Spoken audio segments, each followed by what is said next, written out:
Good evening friends. உங்களுடைய நாட்டு ரோஜா, அதாவது பன்னீர் ரோஜாலாம் கொத்து கொத்தாக மொட்டு வைக்கணுமா? அது என்ன சீக்ரெட் தெரிஞ்சுக்கலாமா? இங்கே பாருங்கள், எல்லாத்துலேயுமே நல்ல மொட்டுக்கள் இருக்குது.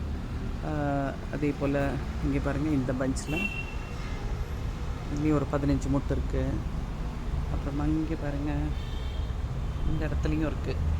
இதுக்கு நான் என்ன பண்ணுறேன் அப்படின்னா, ரொம்ப சிம்பிள் டெக்னிக் தாங்க. அதாவது வீட்டில் கிச்சன் வேஸ்ட் வாட்டர், அதை கழனி தண்ணின்னு சொல்லுவாங்க. அப்போல்லாம் மாட்டுக்கு கொடுப்பாங்க. நம்ம அரிசி களையிற தண்ணி, பருப்பு களையிற தண்ணி, டீ போட்டு அதனுடைய வேஸ்ட்டு, பூண்டு தோல், வெங்காயத்தோல், இஞ்சியோடைய ஸ்க்ராப் பண்ண அந்த இது எல்லாத்தையுமே நம்ம ஒரு பக்கெட்டில் போட்டு கலெக்ட் பண்ணிக்கிறோம். அது காலையில் நம்ம வேலை செய்யும்போது ஸ்டார்ட் பண்ணிவிடுவோம்.